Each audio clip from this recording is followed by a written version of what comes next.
Og það gaman að sjá okkur hana í móðu. Og þá hvað horfum við þessu á? Segðu þið. Nú það að setja næst með. Segðu þetta aftur, sitja handferð. Halló. Þið í mér? Já. Þá skulle vera til friðs núna þessa stund sem ég verði hérna. En gott kvöld, gott fólk. Nú það sagðar fréttir að HSB og ég vil biðja fólk að hafa slökkt á farsímum og það stranglega banna að lesa gluggann meðan á fréttatíma stendur. Fréttin les Þjóðhildur Sauðdal og í fréttum þetta helst. Valbjörn fer á fundi og kemur aftur og fer aftur og aftur og kemur aftur og fer aftur. Og svo kemur hann aftur, blessaður drengurinn. Það alltaf svo mikið að gera hjá hann. Sveina í hvergi landir alltaf á lagernum til hvers veit nú enginn, því það ekkert til nema nokkra kippur og jolli kóla og Sveina segir ekki panta neitt fyrir þetta jollisull búið og það verður nú seint.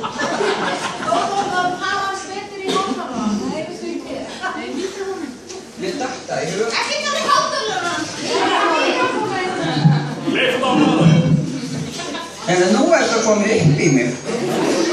Ég tala ekki mikið þá. Býttu nú við. Sigga Grímskærðana fyrir ofháa verðlagningum daginn því hún var alveg brjáluð þegar Sveina kom með hennar jollifjanda í staðinn fyrir bleiur sem Sigga hafði pakkað. Legg nú ekki meira á okkur öskuna mínar. Heyrðu þið þetta? Já. Hver hefur ekki Sigga verið brjáluð? Þegiðu Lárus. Annars allt í rólegheitum á deil 2 eða svo segir Sigga og segist hafa kontról á öllu nema þá helst Sveinu og þessum fötluðu hjúkkum sem vinna hérna. Nú svo það helvíti skápanna sem alltaf verið að gera hreina. Heilsugæslu hjúkkur heimtu nýjan bíl daginn, sögðust þurfa að fara fram í sveitir í miklum snjó og hálku og hjúkra á gömlu fólki. Hver trúir þessum? Nú það var pantað þessi fíni bíll, upphækkar og breiðum dekkjum. Ég bara kann ekki eins og segja frá þessu öllu. Síðan þjóðdagar alla trissur á fundi og í verslunarferðir og bensineyðslan svo svakaleg. Ég ætla neyri ekki svona 20 á 100. Síðast fréttist af þeim heilsugæslu hjúkkum í Reykjavík með Sveinu með sér. Á annarri hæð yfirleitt einn í vinnu og 2 í fríi og hefur það mælst vel fyrir. Á heilsugæslunni eru Snorri Snorralaug og Fjölnir á Læknasetrinu aðallega í sundi. Þó eru þeir með nokkur námskeið og komum við að því síðan. Fólk nefnilega hægt að nenna verða veikt því að það veit aldrei hvaða læknir gert. Silla steinhægt að gefast upp á þessu og fór. Á sjúkradeild ekki allt með feldu frekari fyrir daginn. Hér á árum áður kom það stundum fyrir að sjúklingar stálust út og þurftu þá að leita þeim en sem betur fyrir þetta liðin tíð. Aftur á móti þetta orðið nokkuð algengt hjá starfsfólkinu að láta sig hverfa í vinnutímanum og það nú ekki ofmælt fyrir. Tökum dæmi. Það var einn mánudagsmorgun fyrir ekki svo löngu. Gerðu betri eina af þessum fötluðu, var búin að kveikja á kertunum og morgunrappstund lokið. Nú nefnilega næturvakt að hann að rappa. Þetta eitthvað alveg nýtt. Nú, nema hvað? Ekki 2 og græna stöffin á hornir og finnast ekki hvernig sem kallað og leitað, meira sem að leita í sundlauginni sem flesti voru búin að gleyma, en ekkert fannst. Sjúklingarnir allir vaknaðir í látunum og hótuðu að útskrifa sig. Var nú hringurinn stakkaður og hóf sleit utan dyra. Hrútildur sem aldrei þessum vant var mætt til vinnu, tróð sér inn í grána og ók á stað með kamelinn sinn í kjaftinum og fór að leita. Og viti menn, hún fann þau út í Kvenfélagsgarði þar sem þau sátu og nöguðu sviðakjama og smurt og héldu þau væri göngum og væri að smala Sauðadalinn. Ekki ná með það. Þau voru með flöskra svartadauði fóru sín. Sauðundur rak með harðri hendinni í bíl og gerði vínið upptækt. Þetta var litið mjög alvarlegum augum hjá yfirfólki og var saman hálforð ályktun sem hefur reynda hvergi sést, frekar en vínið sem var gert upptækt. Í framhaldi af þessum atburðum var sett varsla við allar dyr og sjá eldhússtúlkur aðaldyrnar og sitja þá fram á gangi og sjá eld til allra átta. Eins eiga að passa bílastæðin fyrir utan og sjá til þess að sjúklingarnir sé ekki að leggja í þau eins og hefur skeð. Og það náttúrulega argast að frekja og ekki líðandi. En það skal tekið fram að starfsfólk má leggja hvar sem Eins og allir vita sparnaður ennþá í gangi og verður trúlega það sem eftir Það í eldhúsinu má sko að vita því. Nýjasta í sparnaði að settur var upp ljósleiðari og maturinn sendur með honum upp á deildir út í bæ. Talsverðir hnökrar þó enn á þessu fyrirkomulagi því að maturinn skilar sér ekki alltaf á rétta stað. Fregnir hafa borist að því að matur sem átti að fara upp á deild hafi borist með bíapósti til Skagastrandar 10 dögum síðar og kann Heiðar að segja betur frá því. En það ekki einleikið hvað sjúklingarnir hafa horast.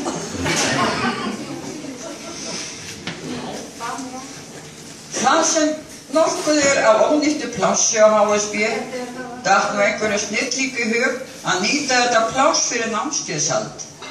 Og nú búin að vera námskeið alla daga. Böðvar heldur námskeið í golfi og rikningalestri, hann góður í því strákurinn. Heiðar byssuglaði heldur námskeið í skotvinni með nýjariflinum, svo heldur hann námskeið í túnfiskveiðum í sundlauginni, svo heldur hann námskeið í fjórhjólaakstri, svo heldur hann námskeið í mótorhjólaakstri, svo heldur hann námskeið í kveikjum eld og slökkum að svo með slökkutæki og frá hverjum haldið að þau séu. Og svona mætti lengi telja. Nú Snorri læknir heldur námskeið í kraftliftingum og jóga, Fjölnir læknir með námskeið í sögustund. Sigga Gríms heldur námskeið í skáparhreingjörningum og lætur fólk heyra það óþvegið. Nú eftir þetta heldur Einar Óli námskeið í skyndihjálp og gerðubetring með áfallahjálp þó fötluð sé og það veitir svo sannarlega ekki. Þá komið að Kiljunni bók á menningarþætti HSB. En þá að koma út bækur eftir starfsfólk HSB og skulum við skoða nokkra titla. Út komið bókin þegar ég skaut 3 hreindýr í einu eftir Sigfús Heiðar Vastar. Bókin segir frá skotglöðumanni sem alltaf með byssuna á lofti og stundum 2 í einu. Einar Óli segir frá mikilli lífsreynslu sem hann lenti eftir alls fyrir löngu þegar hann lokaðist inn í komp í kjallaranum og enginn heyrði þegar hann kallaði á hjálp. Magga hélt nefnilega að það var einhver að spila lög með Geirmund. Bókin heitir einfaldlega Hvað í gangi? Og myndskreytt með myndum af bílum hans Einars Óla, tandurhreinum að utan sem innan. Ennfremur hafa frændur Lárus Blö og Heiðar gefið út Snældu sem nýlunda og mætti gera meira að. Hann ber nafnið Vatnsdalurinn kallar og hefur að geyma fallega dúetta, bæðið frumsamta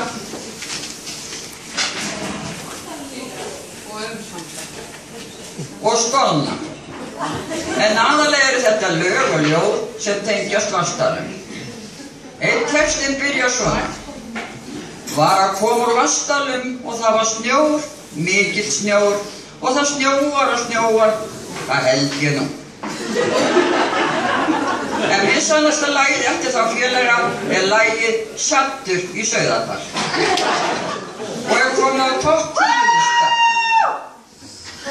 Þeir félagar eiga líka sterkar rætur í þennan dal og ætla sér til ferðaþjónustu næsta sumar og búast þeir við mörgum hópum til að skoða þessa náttúruperlu.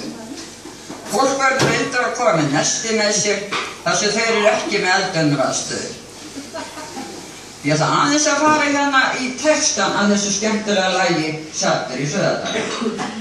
Lífið yndislegt, sjáð inn í Sauðadalinn, undir stjörnusalinn, við skulum borða nestið hér. Albert og Láru sjúkraliðar gefa út bókina Galtómir sjúkraliðar og fjallar hún það veit það ekki. Helga Hjúka, ein af þessum fötluðu, gefur út bókina, ég ætla ekki að reyna að segja það. Það segir Helga frá því kúltursjokki sem hún varð fyrir þegar hún byrjaði að vinna á HSB. Bína í Nesi sendi frá sér bókina Spariféð mitt.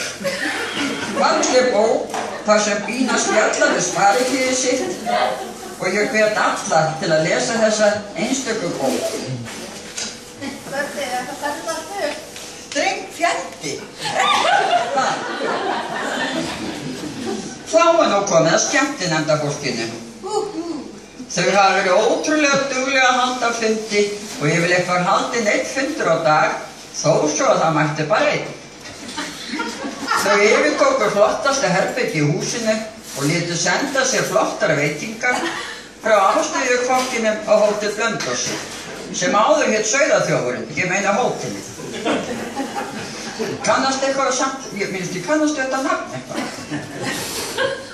Ákváðu þau að ásatíðin er haldin í Gauksdal, eyðibýli hér skammt frá. Hér hefur nú eitthvað farið úrskeiðis. Þetta á að vera Gauksmýri og beðist velveringar á því. Þegar kom að því að skemmtinefnd gerði annálinn og þeir búin að safna fullt af efni og virkilega hlökkuðu til.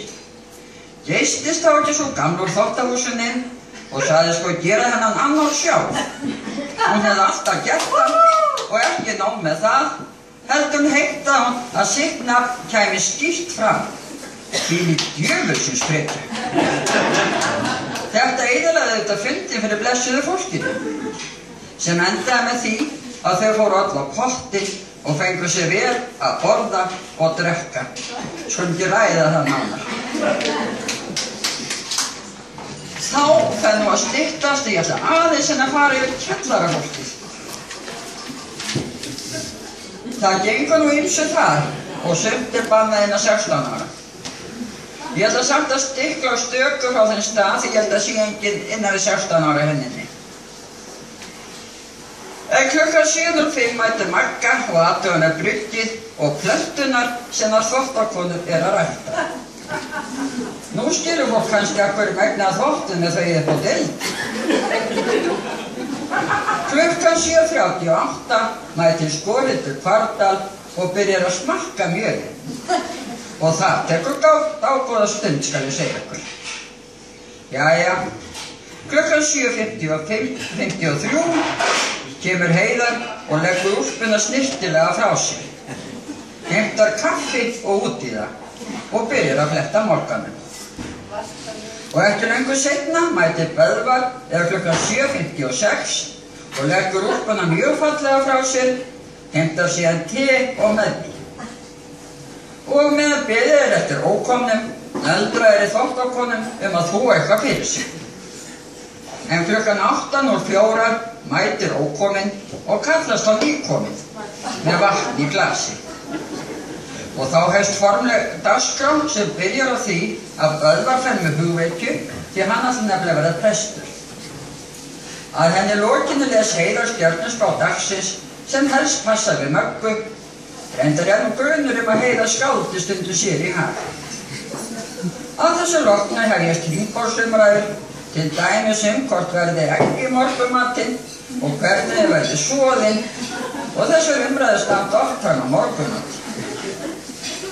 Ef svo undarlega við til að umræður klárist fyrir morgunmat, fer Heiðar á Kristínu og kemur við í kaffingstað. og gamla vefur sér eina Jónu og lætur sig hverfa. Já, það gott að vinna á HSB. Takk fyrir mig.